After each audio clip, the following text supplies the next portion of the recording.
men's no-gi advanced absolute, we have Jack Kuivanen, sub-spectrum veteran absolutely, taking on Austin Jones here, fighting out of M Theory Martial Arts. We got an early penalty for Jack Kuivanen here as he pulls to half guard. Really trying to chase down Austin Jones here to get into some of his patented half guard offense.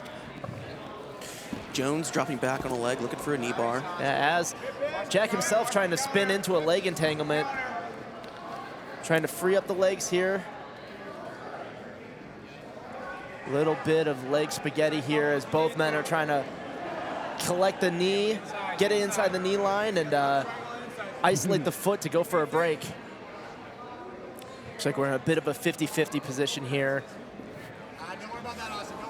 Quite a bit of leg pummeling going on. Kuivanen checking, looking to dig that inside hook. Yeah, Austin doing a very good job of keeping that foot, outside foot, stomping down on the hands of Jack Kuivanen as they both disengage. Jones gonna roll into half guard. Jones throwing up that knee shield, Kuivanen on top.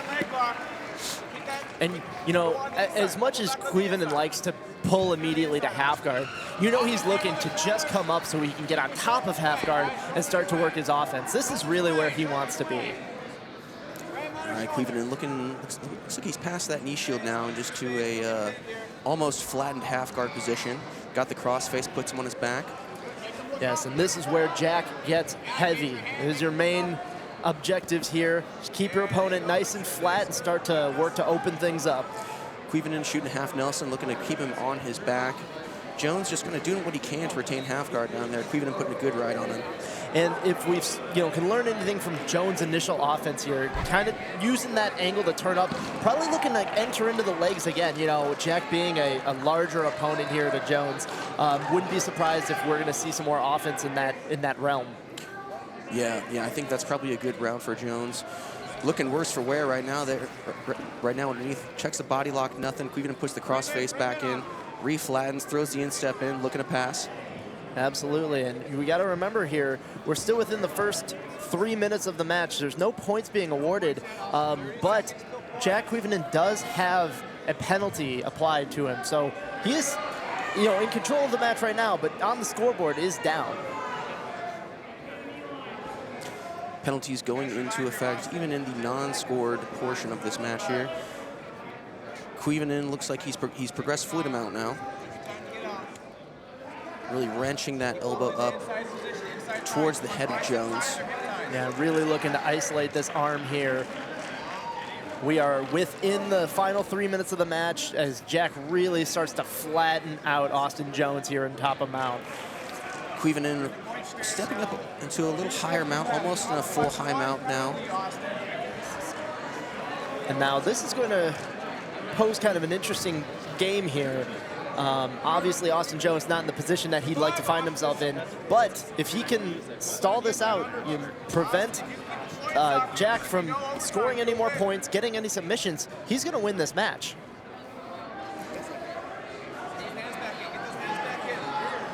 Jones just doing all he can right now to survive underneath.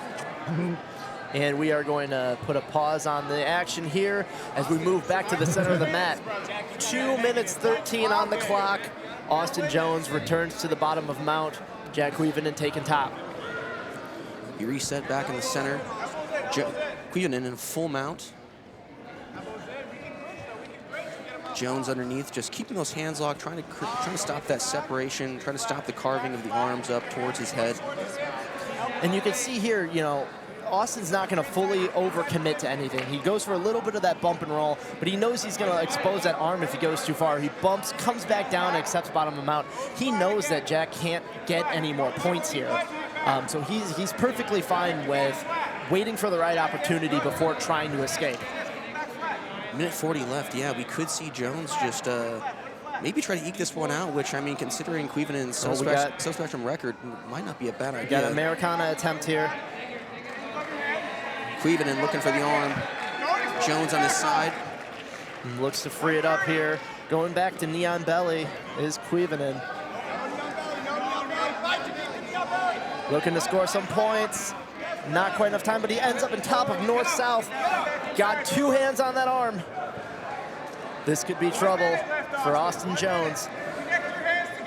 Looking for the wrist lock underneath. You love to see it. Well, use the wrist lock to separate the grip here. Jones doing all he can to just keep all his limbs as close to his body as possible. Kuivanen rips it, and there's the tap. Jack Kuivanen with that Kimura from that head mount north-south position, getting it done late in the match. And that really goes to show how you can use that positional dominance to just start to chip away at the defenses, ending up in north-south and isolating that Kimura off the wrist lock, I want to add. Beautiful technique. The wrist lock, the Italian street thug of submissions. All right, next up, we've got Dave Severe versus Dylan Oss. Dave Severe coming out of Iowa Combat Fitness Club.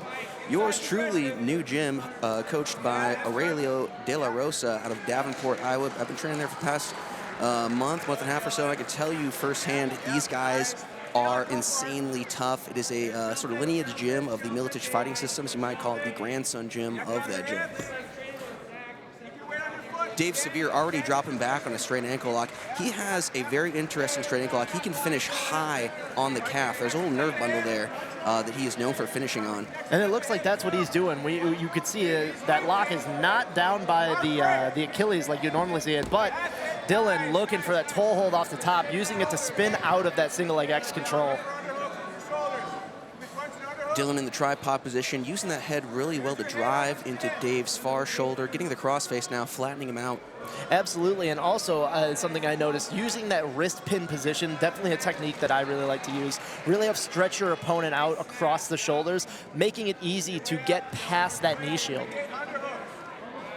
Definitely, and there's a world of difference between that knee shield and a flattened half guard.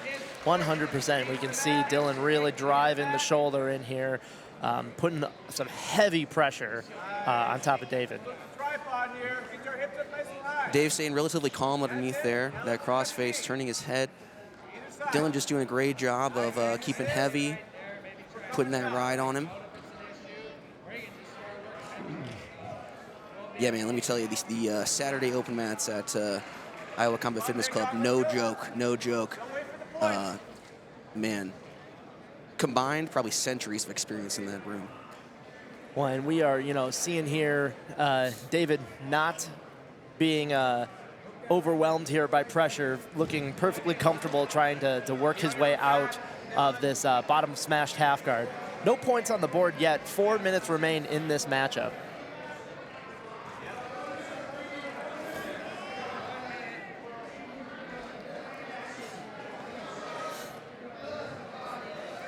So we can see here Dave really trying to use that outside arm to get underneath the chin of Dylan, starting to push him off here, getting a little bit of space.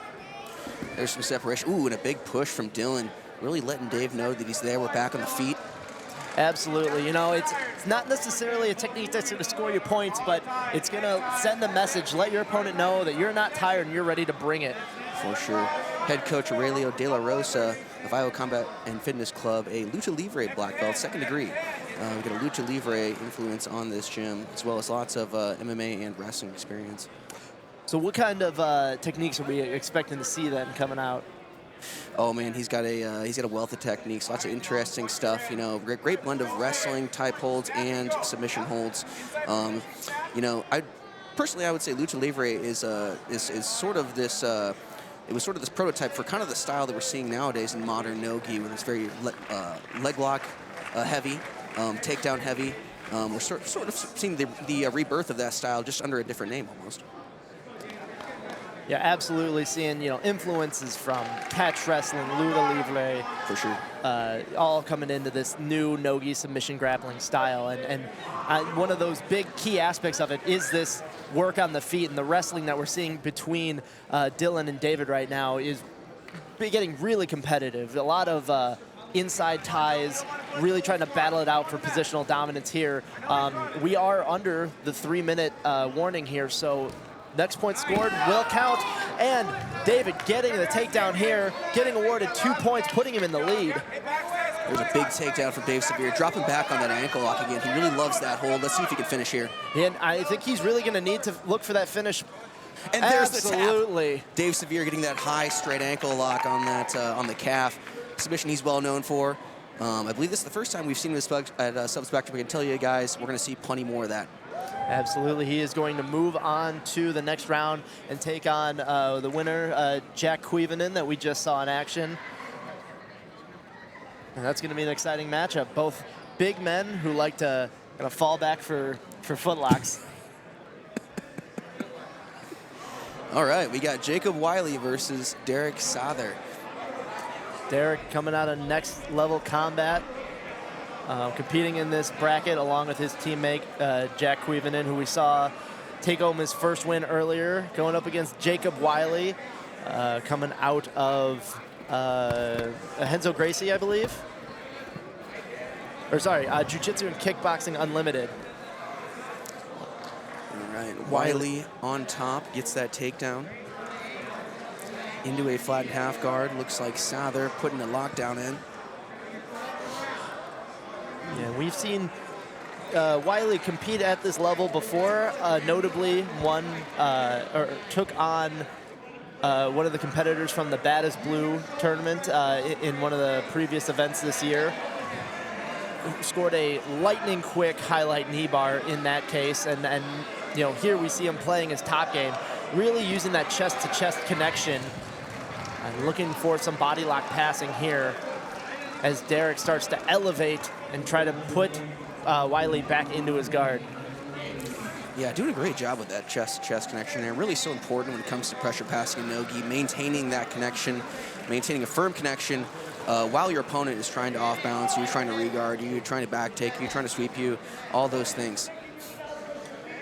Sather here doing a good job of elevating with that butterfly hook. You know, when Wiley has that leg staple, it can be very hard to get that side-to-side, that lateral motion to off-balance your opponent. That's why it's so important to use that butterfly hook to lift and extend as he tries to go for the sweep attempt there.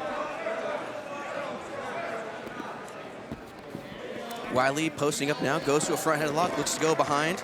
Does not get the back take, but looks like he's going to get a guard pass here. Throws his block in, and there's a pass. Of course, showing the unscored period here. Progresses the mount.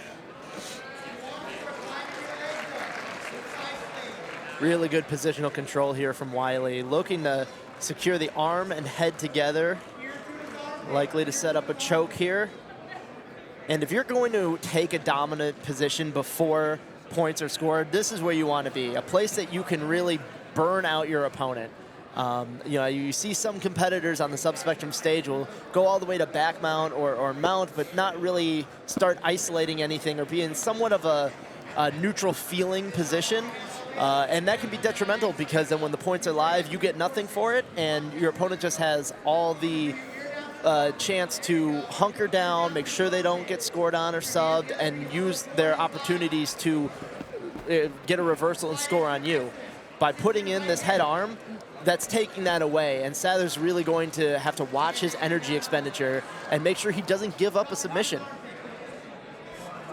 Yeah, for sure. You know, even though the points aren't live, you know, gravity's still alive. You know, your cardio and gas tank are still alive. These are all factors that are still ongoing, even though the points aren't. I want to get that on a shirt. Gravity's still live. Gravity is live at all times. Always been here. Always will. We're going to restart here. We are under 3 minutes left. Points are now live. Jacob Wiley really securing his dominance on top as he's going to look to isolate the arm here. Yeah, creeping his left leg up there, higher towards the head. Looking to carve that right arm. Sather staying tight underneath, just throwing a couple bridges in there. That arm is carved all the way up towards his head now.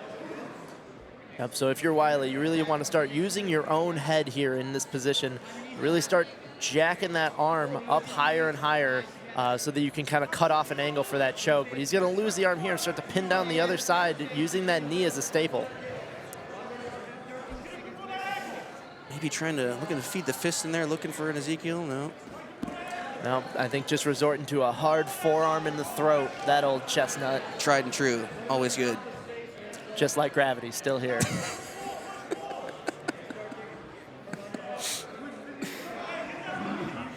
There we go, getting that head and arm together nice and tight is Wiley. Sinking his head under the tricep, really wrenching to open up some space under the shoulder here. Sather is going to have to really put in some effort to get out at this point if he wants to win this match. Into a three-quarter mount situation. Really, it's been all Wiley up until this point. No score, though.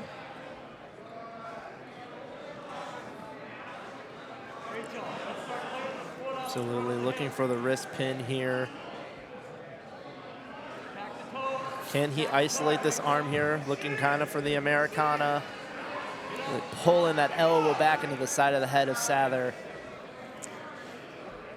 Under a minute, Sather's gonna have to make some big moves here if he wants to take this match. He's probably a little lower on gas than his opponent is. He's really gonna have to throw something up. Yeah, but look at this, coming back from the half guard to the butterfly guard, going double underhooks. A favorite position of mine, although it can be really tricky in no-gi. While you are using double unders to really take away both of your opponent's posts, he can use those underhooks as a body lock, and that's what we're seeing Wiley attempt to do here.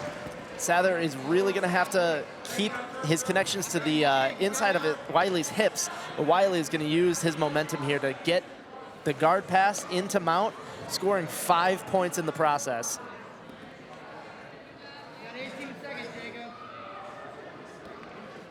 All right, 15 seconds left. Wiley gets his score, and looks like he's going to ride this one out for that decision win. Doing a good job here with that wrist pin again, just keeping that control, especially as the clock ticks down here to the finale. We want to see, nice, tight, stable control on the top of mount, and that's going to give Wiley the win here off of that pass. Jacob Wiley coming home with a win, advancing to the next round of the Subspectrum Summer Trials Advanced Absolute Bracket. Okay, our next match here, we got Pawel Barnas versus Nick Summers. Pawel coming to us out of Des Moines Jiu-Jitsu Academy, and Nick Summers coming to us out of Gracie Baja. Yeah, Gracie Baja, Nick coming from Gracie Baja out in Madison, Wisconsin. Obviously, Pawel, hometown boy here in Des Moines. A little bit of a size discrepancy here, but that's what you love to see about these absolute divisions.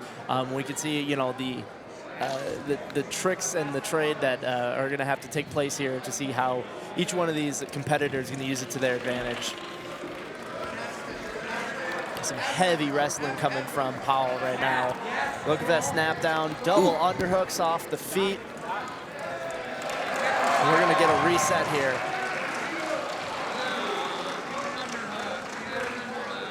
Pawel working some good wrestling ties. He had a nice little underhook. Yeah, really looking for a underhook snap down. Oh, nice. Summers going in for that scissor takedown. Ending up in somewhat of a butterfly half guard right now, looking to get underhooks of his own from the bottom position. Yeah, looks for that scissors, but just got squashed. And Summers back up to his butt.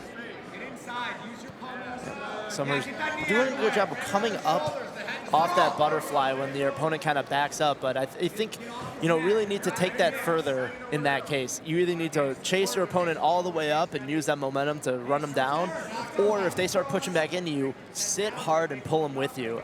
Because you don't want to end up in a spot like this where you have a much larger opponent being heavy on your hips.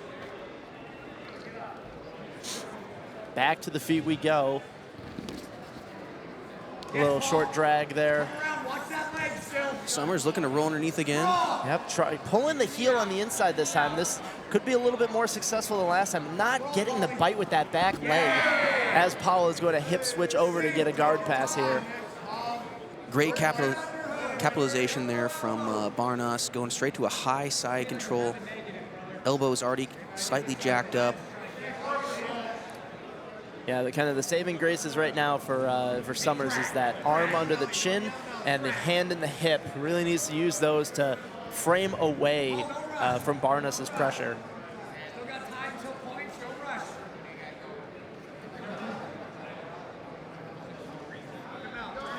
"30 seconds until points go live." We're going to see how Barnas in control right now is going to use that to his advantage. Barnas just staying really patient on top, really doing what he should be doing, which is really capitalizing on that size advantage here. Absolutely, and like I said, with points coming live soon, it would be, I think, in his best interest to take the 20-15 seconds here to wait, really drain his opponent of energy as best as he can, and then move to go into mount or back mount and get your points for it.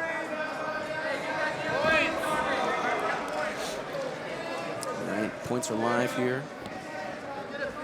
And we're seeing a bit more aggression out of Barnas here, going to the north-south position, seeing what he can find here.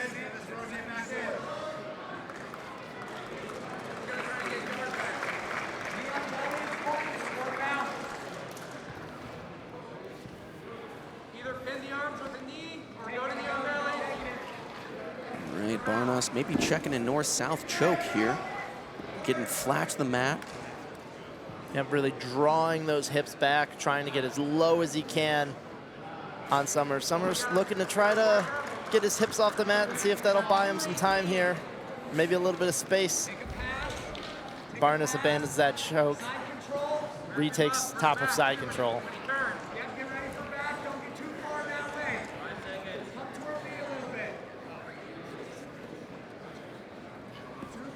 Okay, Barnas going back into a north-south position. Let's see if he goes for that choke again. It's hard to tell how deep it was the first time he went for it, just based on our position relative to him. Back to a side control position. All right, Barnas going to a mount now. Yep, holding it a few seconds, and that's going to get him points. 2 points there for the mount since he was already past the guard. He's going to start to walk a little bit higher here and really put the pressure down on Summers for the remaining minute and a half that we have here. And maybe Barnas looking for a smother here. He's getting really low, really clutching that head.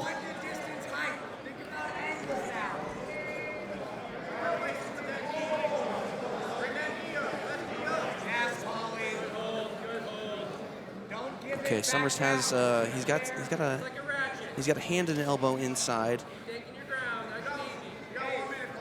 Barnas just been really patient this entire match. It seems like it's working out for him. He's on top in mount, up by 2, minute left. Absolutely, you could see the fruits of his labor paying off here, being aggressive early, getting that takedown, and getting on top of side control. You know, is really giving him all the tools he needs to be dominant throughout the course of this match. Summers looking to bridge, looking to create anything he can, but not really coming up with much. Barnas now posturing up. Nope, goes back down. Yep, he's definitely looking for a smother here. He's got both his arms wrapped around the head. Yep, absolutely. We know what we're seeing here. Summers really working those hip bumps there as much as he can. And you know, when you're in that position, there's not much more you can do.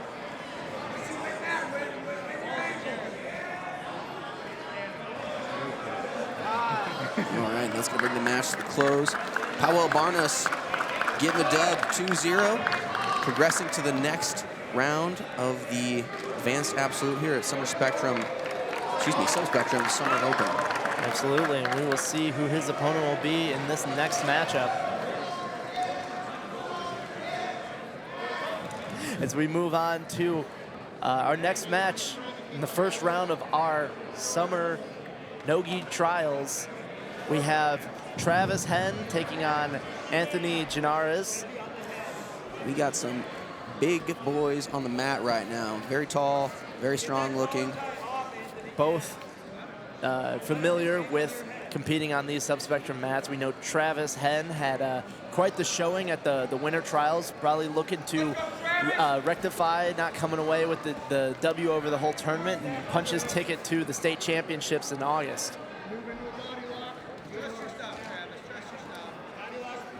At the same time, Gianaras here, again, no stranger to the subspectrum format. We've seen him quite a bit at these pro events over the years.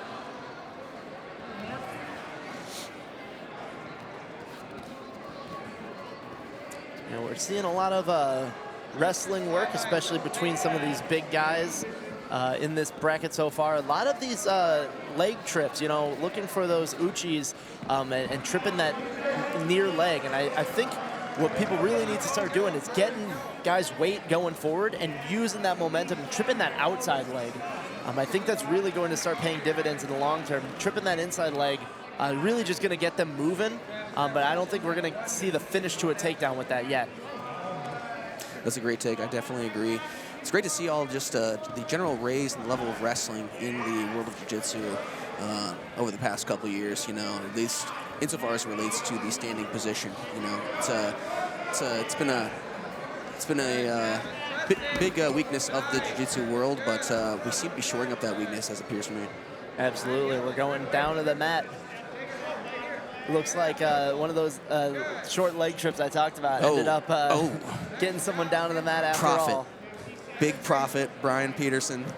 Sell. BP. Looks like Travis Henn taking top position. Again, we've seen him be very dominant here.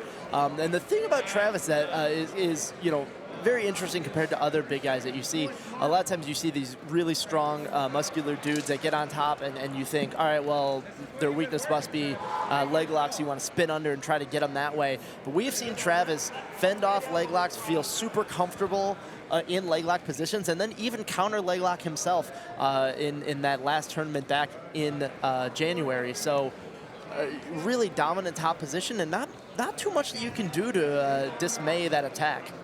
Yeah, very scary opponent. I mean, man, I don't know how I'd approach him if I was facing him. Oh, and we go off the mat on the other mat there. All right, we're going to reset back to the center here. Hand on top. Absolutely. We put all the big boys up on the stage. You can really get those acoustics when they come crashing down. Coming off this restart, we got 3 minutes, 19 seconds left in this match. That means points are going to go live in about 15 seconds, folks. All right, Henn using a gift wrap to kind of turn Gianaras into the back control. Great move there. Absolutely. Stellar technique. He's got both hooks in. Looking to, well, he can't quite score points. Yeah, it's still 4 seconds, but he is really looking to maintain good control here. I don't think he's quite under the chin or really looking to force a choke or a face crush yet. Flattening him out. Now he might be looking for it at this point, though. Oh, yes. Love to see that. Opponent completely flat. Arm under the neck. Oh, Gianaras just going to eke his way out there. Oh, turning the head. And that's the problem with that short choke. Henn not quite getting the arm deep enough to finish that choke, using more of the forearm there. Leaves a little bit of room, so, Gianaras here with the savvy technique, using that head turn to free up just enough space to get out of that choke. Travis Henn right now up 3-0 with 2:20 left, but Gianaras is still in this fight. Henn in the driver's seat, mounts on top of the legs there. Progresses to a 3/4 mount. Arms are positioned for either an arm triangle or a back take, possibly. At this point, you're kind of taking whatever is best for you here. Yes. Right? Your opponent turns away, back's open, turns back in, you sync up that arm. Ooh. And look at this, just what I was mentioning earlier. Travis not afraid to play top, not afraid to throw legs and go bottom. Looking for this reverse ashi here. Big front spin knee bar entry from Henn. Looking to maybe isolate that toe hold first to open up the legs. And then if Gianaras opens his legs, that knee bar is available. This is a very tricky position to get out of here. Henn looking to disentangle those legs. Gianaras coming up on top. Well, not quite. Gianaras really should be fighting to get on top here. Freeing those legs, getting on top is going to score him some points. And Henn's going to finish with that heel hook. Outside heel hook from Travis Henn, getting the job done here. Very savvy attack there. Very familiar with that leg entanglement. Travis Henn's taking home a foot and moving on to the next round. What a beast. What a beast. Absolutely.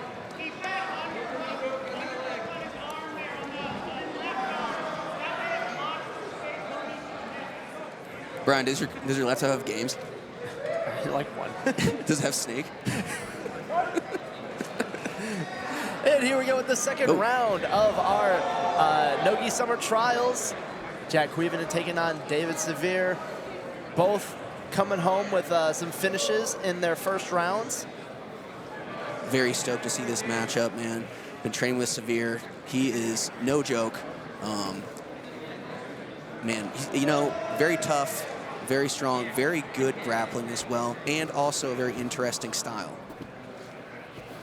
Absolutely, you know, and I think between the two of these grapplers here, we're going to see some really interesting jiu-jitsu. Neither of these gentlemen, I think, have really traditional jiu-jitsu in the strongest sense. Kuivanen here looking to get that arm drag off of your half guard there, kind of coming back down. Dave Sather doing a good job holding his own. Draws back on that ankle lock early. Yeah, going for it again. He's going out the outside ashi position here, like he did in his first match, really applying the pressure high up on the leg. Kuivanen looks to acknowledge it, ripping away at the hands there as Kuivanen takes the top position. Yeah, Kuivanen having to roll out of that, which is a lot more we've seen a lot of people do to Kuivanen. He's in mount now. And again, definitely a position that Kuivanen wants to find himself in. We saw in his first match how he used that mount position to open up the north-south and then finish that Kimura over Austin Jones. And looks to be somewhat the same here, trying to pin the wrist down of Sather. Sather getting back to a half guard now. Yeah, moving into a little bit more stable position here. I think with that reset, that mount wasn't quite as secure as it could have been. Yeah, I would have to agree. Kuivanen here using that outside leg staple to open up the half guard. Again, a position that I use quite frequently. And he's going to retake the mount, start to look for hunting the back. All right, Sather turtling out. Kuivanen on the back. He's got a body triangle. It is locked on top of the foot, though, not fully secure. Sather catches that top leg. Yep. Kuivanen not quite getting that that body lock fully underneath the outside knee, which would really lock it down. Means there's just a little room for Sather to start to get out, but clearly dealing with some other issues as Kuivanen is really going in on the head and arms of Sather at this point. Yeah, we've still got kind of this offset body triangle. Okay, Kuivanen switches it up now. Sather rolls out, looking to get on top. Kuivanen doing a good job with that far side underhook, keeping the back and chest parallel so that he can maintain good control. Looking to use his top leg to pin down that arm, making it a 2-on-1 in terms of fighting arms there in the back mount. Rolling into our scored period of the match. 3 minutes hits, points are live.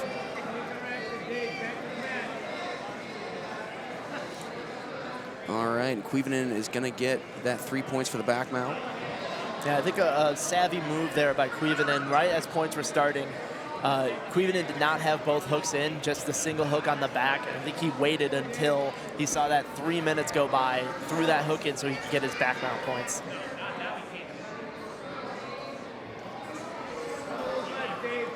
We have a deep seat belt here by Kuivanen as he tries to grab the opposite shoulder of Sather, looking maybe to get that Kimura grip. Really chaining attacks off here from the back mount. Sather hitting another little kind of half roll there, getting back to half guard. Referee Jordan Butler throws some points up briefly, but waves it off. So you gotta love about the Pedigo guys coming to ref. They correct their own mistakes and they catch them quick. And that's a great thing to see. You know, oftentimes, you know, a lot of sports, you know, the referee, you know, kind of they have to make these decisions and what they say is final. You know, you know, the ability to kind of self-correct like that on the spot is very nice. Absolutely, as Kuivanen gets through the half guard, gonna get 5 points here for the guard pass and mount position. But Sather's gonna lock down that half guard once again.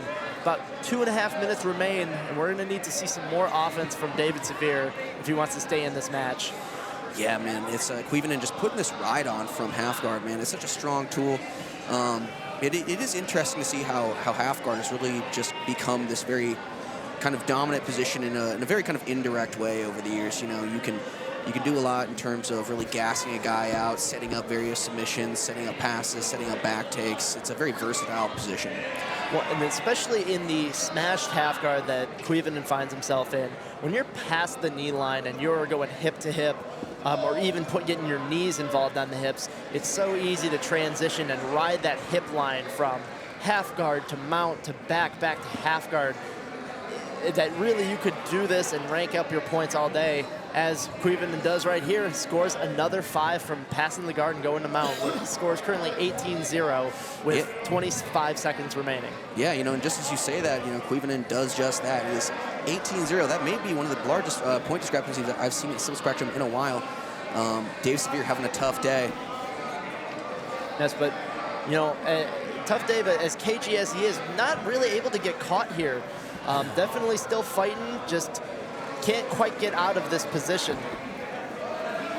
And that is going to do it for our time here. Jack Kuivanen advances to the semifinals as he will take on the winner of our next match. Kuivanen getting it done once again. Dave Sather, no slouch though, finishing his first round match by submission and giving the champ you know, a nice little fight here. Can't wait to see Sather back on the Silver Spectrum stage. Okay, Spencer Oberbroeckling out of Crucible BJJ in Judo facing Kaiser Saulebayev. Absolutely, and although this is a second round matchup in this tournament, this is actually the first fight for both of these men today, both coming off of buys to get in here, as Kaiser is going to pull down the guard really quickly there and trying to get in on a leg. Looking for this almost single leg X position, kind of coming up on top, trying to get that heel exposure. Oh, getting the strong ankle lock there on Spencer Oberbroeckling. And quick one there, 37 seconds into the match. Absolutely. Kaiser is going to be moving on to the semifinals to take on Jack Kuivanen with the current fastest submission of the day. All right, there we go, there we go.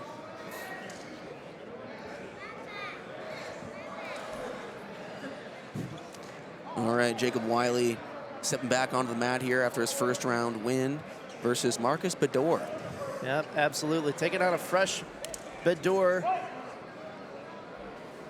Wiley with a size advantage here. Absolutely, but I think that this matchup is going to be fireworks. You know, we've seen Wiley's athleticism all throughout his matches.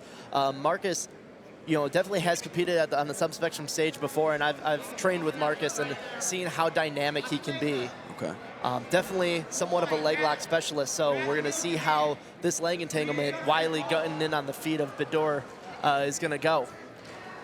Yeah, Beddor just looking very calm overall. You know, looks like a very cool, calm, collected guy. Absolutely. You know, switching from that De La Hiva into a little bit of a kind of generic open guard here. Using that outside leg to get some separation between the hips. Wiley here looking to fall back for an ankle. Ooh. Wiley on a power straight ankle lock. Beddor again, staying calm though. Stay calm, look at the counter. Beddor gets that inside heel hook. Very tricky move there. I don't know if you noticed that. That's that outside heel hook, or I'm sorry, inside heel hook. Basically the 50-50 position without being in 50-50. It's almost like a Junie lock there. Gotcha. Okay, yeah, very, very crafty there. Countering that power straight ankle lock with an inside heel hook of his own. Marcus Beddor moving on to the next round. All right, we got Pawel Barnas versus Travis Henn, both men winning their first round matches. This should be good. Absolutely. We got another big man fight coming up, another Haas match here between Henn and Barnas. No surprise, we're going to kind of keep it on the feet for a little bit. Henn looking, not really for trips, but kind of like checking the legs, trying to see if he gets any reaction out of Barnas here. You know, one thing I love about Henn is I can't tell if it's his resting face, but he always seems to be kind of slightly smiling the entire time he's rolling. Yeah, you know, Travis is having a good time when he's out on those mats. He does look like that, yeah. Goes for a quick little arm drag there, trying to, again, just get some reaction out of Barnas, seeing what's going to be available to him. Very calm demeanor between both of these men. Yeah, both men stone cold killers facing each other here. The Sub-Spectrum Summer Trials, Advanced Absolute Bracket. Referee Jordan Butler always with the head drip, always got some tassels hanging down there. I think we got a beige color today, always looking good. Pawel looking to get those underhooks we saw in the last match. And Henn, looking to come through. Pawel's going to circle behind here. Very nice, very nice. Henn looked like he was going to check for that leg and roll under, but you know, Barnas just remained solid with that body lock on top and pretty much made it clear that if Henn was going to roll, he was going to smash him. Absolutely. That's just good fundamental wrestling there. Getting that underhook and just using it to come behind. You know, and in the case that Travis wasn't going to try to invert under and go for the legs, you know that's ended in a mat return. Yeah. 4 minutes remain in this matchup here. 1 minute until points go live.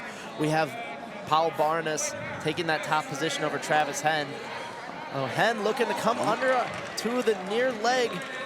Henn looking to harvest that leg, wrenching it up, carving it up on top of his body. Such a good job here, kind of koala climbing up, getting that heel hook. Travis Henn finishing that outside heel hook from the bottom. Again, he's a big man who doesn't mind playing bottom and spinning under for leg locks. Can't think of a much more dangerous combination. Absolutely not. Man, Travis Henn could probably break your leg on a heel hook 5 times over, as strong as that guy is. And we are going to see him take on another leg lock specialist in Beddor in the semifinals. Ooh, good matchup there. Excited for that. Okay, next match. Jack Kuivanen versus Kaiser Saulebayev. Both of these guys coming off of finishes in their last match. Kaiser electing to sit guard like he just did previously. You know, last time he got right into that single leg X position, finished a nasty ankle lock. And we know Jack is very game for all of those leg attacks. So this is going to be an interesting matchup.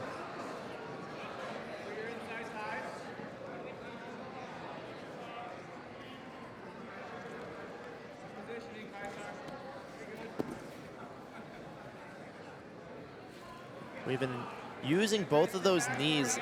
A lot of tight knee pressure, a lot of pinching those knees as he's trying to navigate the inside space there. But at the same time, coming over the top, trying to threaten the guillotine. I very much am a fan of strategies where you attack upper and lower body simultaneously. You want to be having threats in either direction because one of them has to open up. Yeah, climbing the ladder of the body, you know, legs, midsection, head, back down to midsection of legs, jumping from legs to head, jumping from head to legs, man, really switches it up on your opponent, really makes it hard for them. You know, the old adage, you can't defend everything at once. Absolutely, and really the upper and lower body are, you know, opposites. They're the antithesis, easy for me to say, of one another. So, you know, by defending your legs, you're going to open up your head. By defending your head, you're going to open up your legs. And it's really an intelligent way to go about setting up your attacks from either top or bottom position. You know, I have heard on the streets, BP, that you tend to think with your lower body. Can you confirm? Only when I'm playing bottom. Okay, all right. Just some rumors I've heard. All right, Kuivanen back in his half guard position.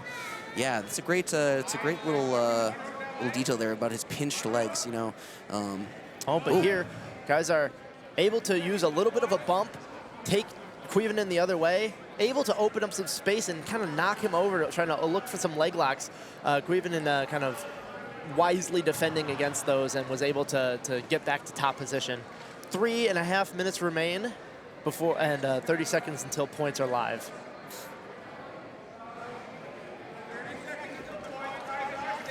Kuivanen playing a little more conservative than we've seen him. I think he's kind of respecting the danger that Kaiser is bringing to this match.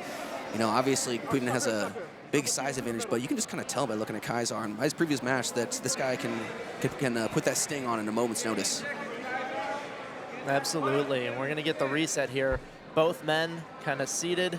I think neither of them really want a top position. I think they both know how dangerous they are themselves while playing bottom. But points are now live. I think it would be pretty wise for someone to just assume top position and look for some points, especially in a match that could end in somewhat of a stalemate.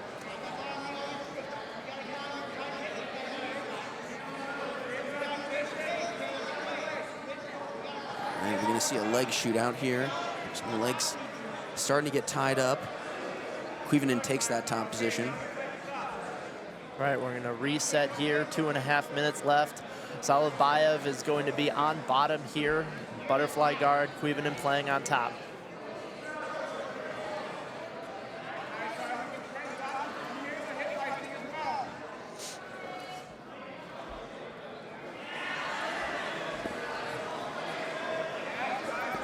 Good strategy here by Kuivanen, trying to get underneath the legs of Saulebayev. Now using it to kind of fall back for a footlock.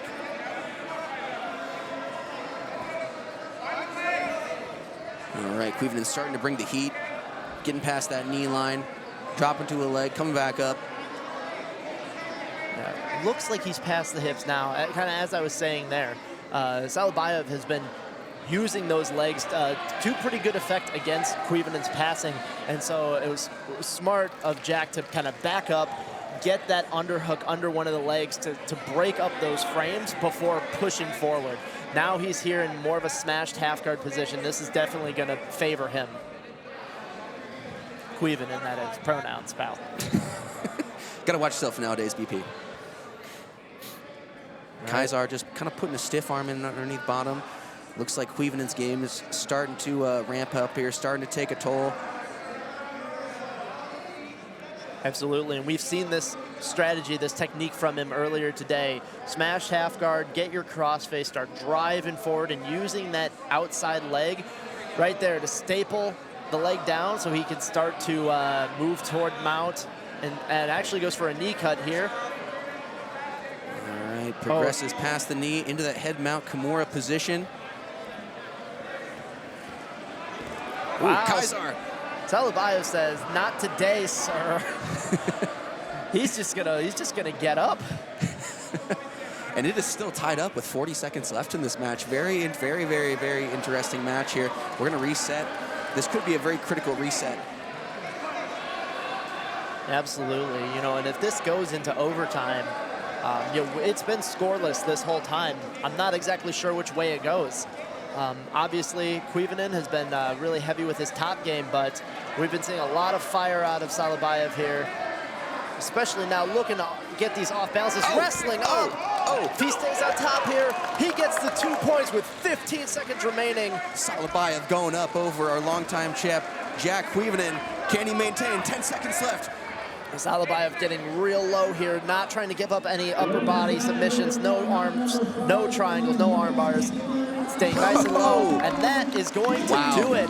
Kaiser Saulebayev is going to advance to the finals of our summer trials. Big, big upset here out of Minnesota top team. Kaiser Saulebayev coming up 2-0 late in the match over Jack Kuivanen.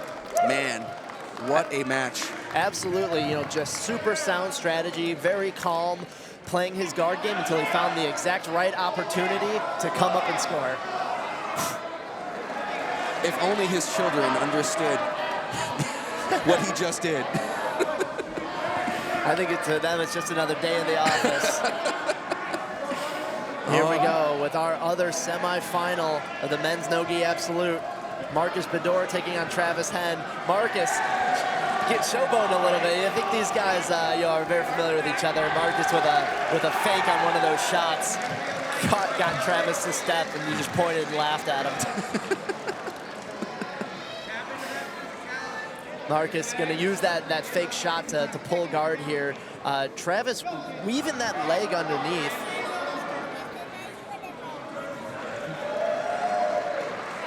And we are seeing a little bit of top pressure here coming down from Travis Henn.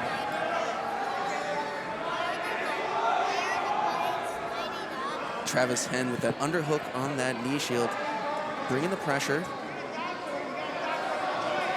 Beddor staying calm. Real David versus Goliath match here. But as we know, in the world of jiu-jitsu, you know, we've seen time and time again that small man can often come out on top, just as we just saw in our previous match. Absolutely, it's going to be quite a sight to see two of the smaller men in the men's absolute in the finals, if that's the case. Man. And only Travis Henn can put a stop to it.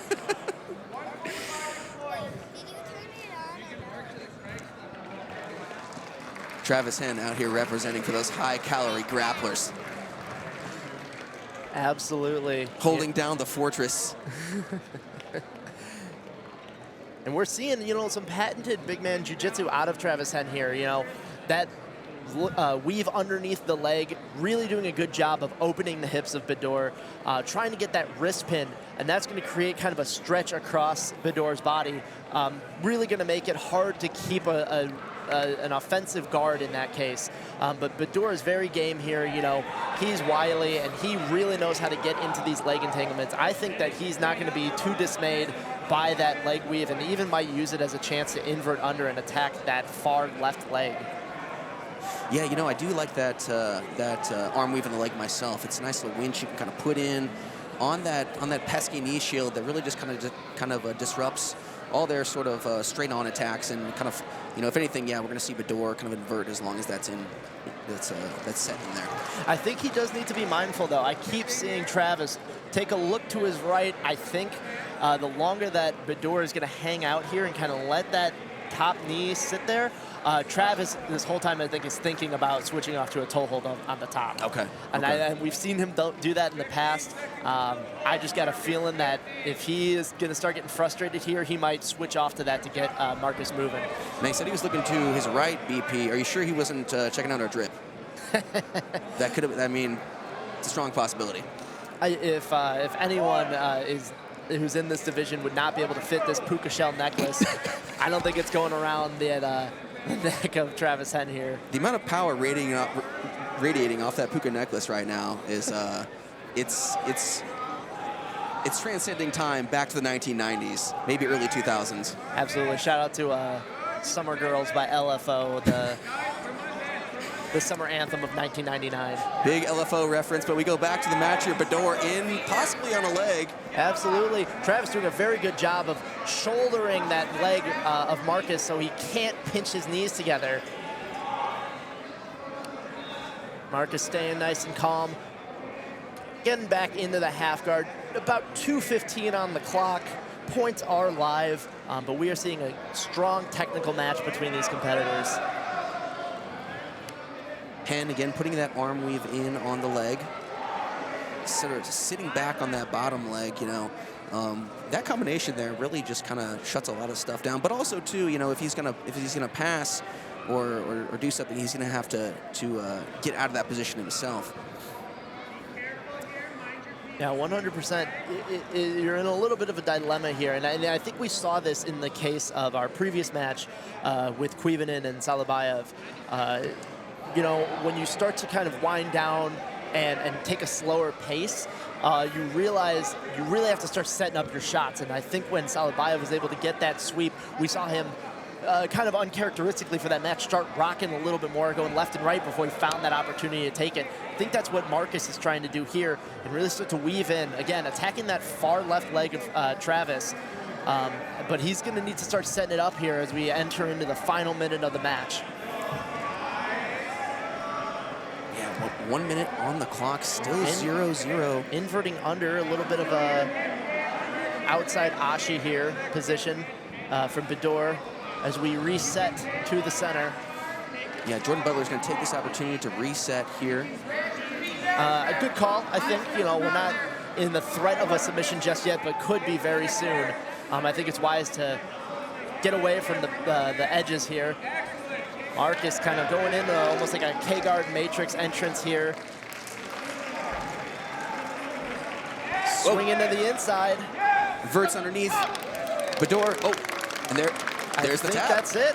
We couldn't see it from here. Fast. But I believe Marcus just finished that inside heel hook. I think so too. I mean, with the speed at which that tap occurred, that's only what it could have been. So Marcus Beddor taking out the big man. We've got a small man finals here. Two absolute giants of the subspectrum stage getting taken down. Wow. All right, here we go. We have our third place match for the men's absolute bracket. In our subspectrum summer trials, we have Jack Kuivanen taking on Travis Henn. Both of these athletes showed a lot of great technique coming up here, a lot of submissions throughout the bracket. So we're excited to see what they have in store facing each other. I believe this might be a rematch from the winter trials. Yeah, I believe this wasn't the finals. It was somewhere close to the finals.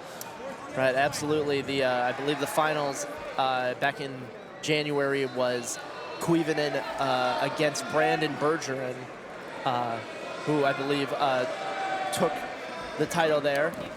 Yep, that's correct. Yeah, you know, in another world, this could have been the finals today. You know, I think a lot of people were probably expecting this to be the finals today. Absolutely, with two great showings from these individuals. You know, I think that, you know, the way that their game steps up to one another, you know, I think they both prefer the opposite positions. I think, you know, Jack here wants to play bottom half guard to start. Travis wants to play top, but yeah, here we go. Big, I believe, ankle lock from Kuivanen. Hard to see from our angle. Definitely using that half guard to elevate Travis Henn, get in on that single leg axe and attack a foot lock. Very vicious attack here from Kuivanen as he is going to take third in our men's absolute. Definitely well deserved. And we're talking about drip earlier. I'm loving the baseball jersey. It's a nice touch. Rash guard, absolutely. Come back, more of that swag. Nice touch.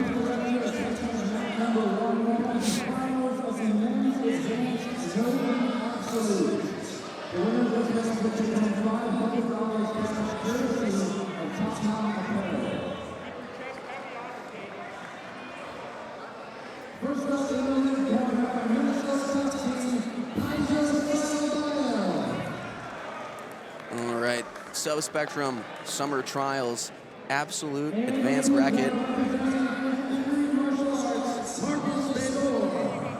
Finals getting underway here. Marcus Beddor, Kaiser Saulebayev. Absolutely. Couldn't have said it better myself. Unless I was Jordan who just said it, then he said it better. He writes our checks. Marcus sitting immediately, looking to get in. Whoa. And a lightning fast ankle lock. Wow. 11-second finish for Marcus Beddor. I mentioned in this first match, this guy is a leg lock expert. Wow. He chose that spot perfectly and executed. That is cash money for Marcus Beddor out of M Theory Martial Arts. And that was definitely the fastest submission of the bracket. Might be the fastest submission of the day here overall at Subspectrum. Probably got to dig to find a faster one. Absolutely, you love to see it. Marcus definitely been putting in that work. He's been a black belt for quite a long time up in at M Theory, and it's great to see him coming through. Referee Jordan Butler overseeing that action. Light work in the finals for Butler, and that is going to be the last match. That's going to conclude the finals here. Take it down to Jordan for the payout.